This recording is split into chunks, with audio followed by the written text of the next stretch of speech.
Cool. Thanks, everybody. So once again, my name is Ben Blank. I work at Intuit. I'm an innovation leader there. I've been at this lean startup stuff for the past few years. In fact, maybe building on the theme of people who've attended who've now gone on to do interesting things and be on stage. Been doing this for a few years. I've been lucky enough to sort of practice lean startup on a variety of, let's say, different projects, both as a product manager and as a team leader, and ultimately as somebody who's gone on to be a coach and a mentor to others inside the organization. And so that's actually what I'm going to talk to you about today. A little bit about how to actually take what you find passion in the lean startup culture and the way we work and actually spread that throughout the organization. And for me, it all started with a question that my boss asked me a few years ago. He said, "Hey, Ben, this lean startup stuff, it looks great. We've seen a little bit of success, but we can't scale you. So how are you going to actually make a big impact beyond yourself and scale this across Intuit?" So I thought, that's a great question.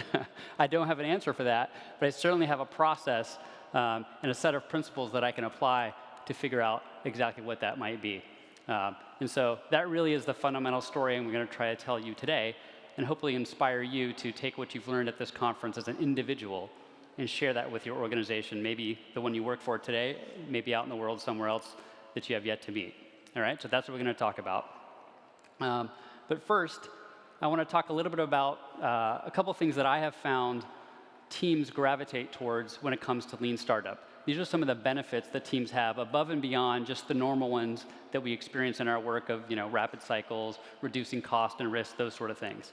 The top three I've noticed is that it ultimately gives teams, especially those teams that are maybe new to innovation or new to the methodology, the opportunity to dream bigger, be bolder, and take huge risks that they wouldn't normally want to take.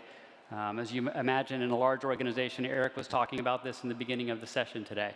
We're stuck with working on sustaining innovation, small, minor changes to products, but in the back of our mind, certainly as creative people, we want to take big, bold risks. We actually want to do this. And so lean startup is a great way to kind of unlock that pent-up creativity and energy that's inside our most innovative employees, the most innovative people inside your organization, probably the folks that are here today. I think it's you guys. And then second, it actually makes the first step really easy. So if you think about the first phase is actually, you know what, I'm going to do something bigger and bolder than I've ever done before. Oh, crap, that got really scary. But applying principles like rapid experimentation and MVPs, those sort of techniques, it helps us very quickly take the first step. So MVP in 20 minutes, I like that. You're talking my language. Imagine everybody doing that, feeling that power, that spirit of, hey, I can go do this. I don't need to ask for permission. By the time I can pick up the phone and ask for permission, I could have already launched the test. So that's the second part. And then third, I think this is actually most important. We stop judging ourselves and judge the process. And so as everybody knows, when you're going to try something new, it's most likely you're going to fail. And in a large organization, that failure is often bound to the person, the team members, the people actually doing the work. But what I've discovered is lean startup is really great for pointing towards the process and saying, if this experiment didn't work, that's OK. That's part of the process. That's what's supposed to happen. As long as we're learning from this, I personally am not a failure. My team is not a failure. We're not going to get fired. We're not going to get pivoted off the company, right? We're actually going to survive to fight another day. Now, we need to judge the process and hold ourselves accountable to that, but ultimately, it's not our job to be right, and that can be very empowering for teams. And so then that kind of moves to the next phase. If we understand what gets teams exciting, I'm going to steal a quote from Muhammad Ali because innovation's a street fight, right? How do we take that and scale it? How do we go from me to we? So from one person to everybody. And I think that's the future of lean leadership. Eric was talking a little bit about management, but I think management and leadership are slightly different. But they are one and the same, right? Ultimately, somebody has to set the course for this. And so that's what I'm going to talk about next. And fundamentally, it's two different mindsets that are going to be, let's call them in opposition, maybe even in our own mind. But I like to use the metaphor of Caesar versus the scientist. And so in a large corporation, right, we're typically ruled by this guy. Right? He's telling us what to do. He's executing the plans. I think he has a lot of weapons. Whereas the other guy, So Thomas Edison, our friend, has an environment he's created where he's running experiments all the time. He's putting the best minds, bringing them together, working on exciting challenges. I mean, literally a light bulb is his invention, symbolizes a great idea. That's an environment that he's creating to foster innovation and have people work in an exciting, engaging way. Gentlemen over here, not so much. Sort of the old way of doing things. And so we have both of these in tension, even in our own mind and certainly in our own organization. What I would hope you do is become a leader that acts more like Thomas Edison. So I won't read all the details there, but let's just say one ends up being stabbed and one doesn't. So I don't like being stabbed. Let's go with the one that doesn't include that as the outcome. And then one last quote before I move on. And so we've talked a little bit about what I think is valuable to other people in the organization. We've talked a little bit about the mindset you have to have as a leader. I think this quote actually sums a lot of it up. It's about inspiring people to do more than they thought possible. It's about actually having them learn from their customers live in the real world. It's about taking that learning, which is inspirational, and then doing more with it. If you help people do that, ultimately, you are a leader. And I was really enjoyed Eric's kickoff in the beginning because that's what all of us are, and that's what he's been trying to do. And so this is a little bit, I think, of a pay it forward kind of a thing. And so it's just sort of occurring to me in the moment here that there's a huge opportunity for everybody in this room to do exactly the same thing in their organization and have exactly the same impact on your teams and your company that Eric's had on you. So very exciting. And so how do you actually go do that? So instead of a scalable, repeatable business model, right, let's try to create a scalable, repeatable you. And I found that the best way to do that is to think of your organization. Of course, they're bigger, stronger, there's a lot more of them, so you're going to have to use a little bit of judo to get there. So I'm going to share with you a few of my top judo moves, things that we did at Intuit to go from 2, 3, 5 people practicing this to an organization where we managed to teach it to 2,000, 3,000 people, to the point actually where every new employee gets trained on lean startup principles the first 30 days on the job. So pretty exciting stuff. All right, here we go. So the first judo move is to go where you're loved. So this seems silly, but imagine you're the first person in an organization. You're like, yes, I've discovered lean startup. I'm going to go take it back to this organization, and they're all going to listen to me, damn it. They're going to change. It doesn't work. Eric's nodding his head. He's like, yeah, that didn't work so well. However, there are probably a few people in your organization that are at least leaning your way. They're maybe a friendly foe. So please, for the love of God, start with them. Tell them what you're up to. Tell them what you'd like to do, and see if you can't get them on board. And then as a part of that, actually solve their problems. And so, quick photo. This is Scott Beth. He's actually a vice president of finance operations of all things at Intuit. And he was one such person for me. Friendly guy. I kind of knew him. We had a personal rapport. And then I thought, you know what? I think I can convince him to give this a shot. And so we did. We sort of walked him, not unlike Eric's story at GE, walked him through what we thought was what he should be doing in his org. And he said, well, that'll never work for us, typical fashion. But then we worked on him a little bit and actually, well, why don't you just try it? And so he did. And as it turned out, it did work.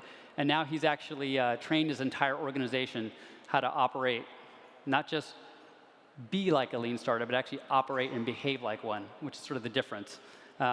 It's great. And actually I was very surprised that somebody like him, finance operations, ended up being one of the fastest, most rapid adopters of this methodology. So innovators can come from anywhere. The second principle is to give it away. So another thing that I see a lot in corporations, and I've actually, embarrassed to say, I've felt it myself, is you discover this new methodology. It's like a secret weapon, right? So now you've got this superpower that other people in the organization don't necessarily have, and you think, aha, the world domination will come my way, right? So now I've got this super tool, but instead of holding that inside, the best way I found, because you got to have more people at the party, is to give it away and create a community. And again, I was struck that that's exactly what Eric was talking about this morning. That's exactly why everybody is here. And so it's very much the same way that you discover Lean Startup yourself. You've got to help others discover Lean Startup. And so the way we did this initially was a program, gosh, it's been about 3 years now, called 100 Startups in 100 Days. And so me and my colleague at the time, his name's Aaron Eden, I think he's out here probably somewhere. Shout out to Aaron. We decided we needed more friends at the party. It was just the two of us. And so we were going to go out and visit in one quarter, because that's about how much funding we had. We're going to go out, and we're going to hit the top 10 Intuit locations and create 10 startups in each of those. And in that process, we'll find out the people who love to do this just like us, and then we weren't sure what the hell we'd do with them at that point, but we knew we needed to find them. And so that's what we did. And to our surprise, in giving it away, we found all sorts of different people kind of came out of the woodwork and were interested in learning more about this and applying it to their own career. People like Scott, who were VPs, but also people that were answering phones, admin assistants, product managers like me, a whole host of different people. I always like to say came out into the sunshine to kind of learn what this lean startup stuff was all about.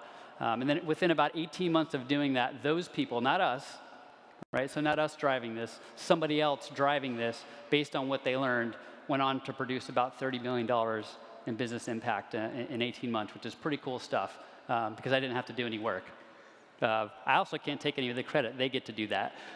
Now it's been, of course, much larger than that, but that's how we started the whole thing, by giving it away. Next up, teach and inspire.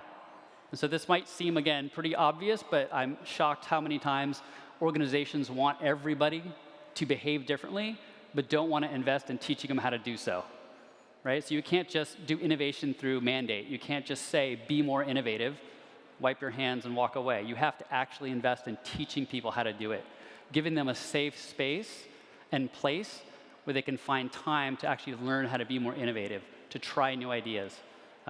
So I think, Eric, you mentioned it before, right? How do you expect people to do this if you don't give them the systems, the culture, the support to actually go do it? Real resources, right? Not just lip service. You've got to invest in it, and you've got to invest in the people.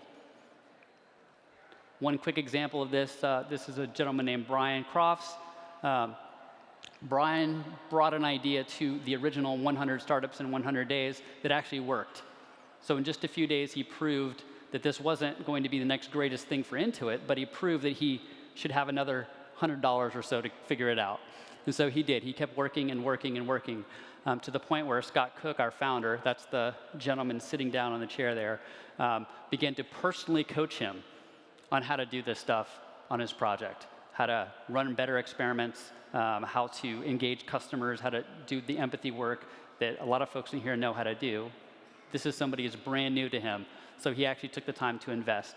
About 3 years later, this product is actually done quite well for Intuit. I can't share numbers, but it's pretty awesome.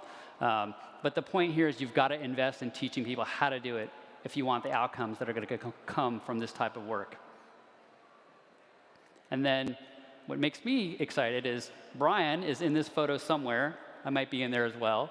But those students then become the teachers. All right? And so I think that's the opportunity for the folks in this room is to do exactly the same thing. We know how to do this, or we're learning at least. And I will say this, you certainly know more than the person back at your work who hasn't been to the Lean Startup Conference, so you're by default the expert in the room. You become the teacher. So as we're scaling this across Intuit, we're finding that, if I train 100 people or bring 100 folks into a room, sure, not all of them are going to be the best teachers, but a few of them will. And over time, they'll create the next group, and they'll create the next group, and they'll create the next group.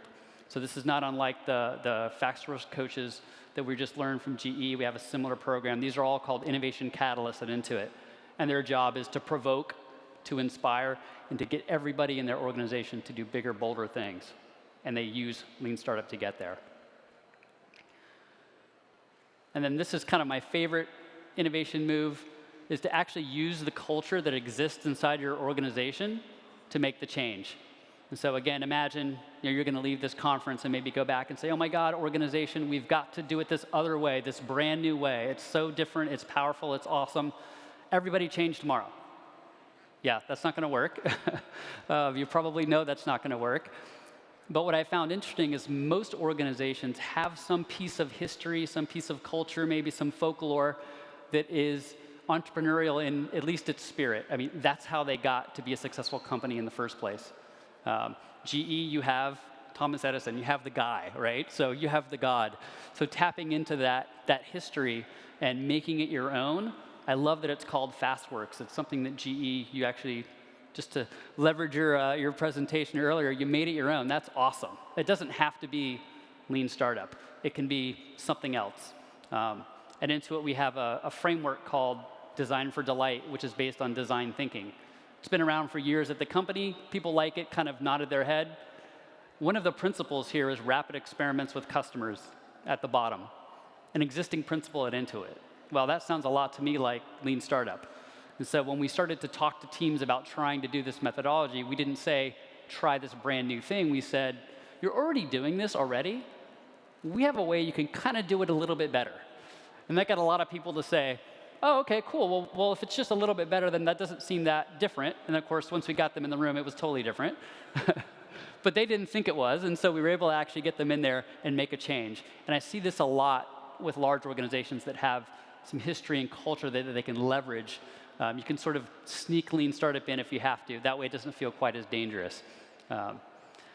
One example of this is a hackathon that we used to do at Intuit called Innovation Days. It was very much the classic hackathon, just building code, no testing with users, no Lean Startup principles, no leaps of faith, anything like that tested. And so we approached that group. Because it was so popular, we said, you know what? I think we have a slight tweak we'd like to propose to the next Innovation Days. Instead of just doing the hackathon, what if you actually ran some experiments with customers as well? We'll help you go get those customers. And we have a couple slides you could insert into your deck and a couple of tools you can hang on the wall to help you through the process. Is that something that you'd like to do? And they go, yeah, that's great. Thanks for your help. And so we sort of showed up, ran a very different workshop than what they were used to, very much about Lean Startup. And everybody said, great, thanks for helping make this program better. When ultimately, I think what we did is actually introduce them to Lean Startup. So there's about 1,200 people over the past 3 years who've gone through this, which is pretty cool stuff. And so last but not least, all these things, so starting small, giving it away, what this is really about is turning yourself into the product. So hopefully you're seeing where I'm going with this. You've got yourself, your unit of one, your single customer is your organization. And so you won't be able to do the same things I did because you're not me, you're not my personality, your organization's not the same as Intuit. It might be similar, but you're going to have to figure out a way to make it your own inside the organization. And you have the answer for how to do that. It's Lean Startup. That's why you're here. It's the skills you already know. It's the tools you already have. So take those, apply them to yourself, and try to scale you inside your organization. And then you can pay it forward and turn your whole company into a community of Lean Startup practitioners. It'll be a hell of a lot of fun. And who knows, you might just become an innovation leader in the process. All right, that's it. If you need help, track me down. I'm here to help. Cheers. Thank you.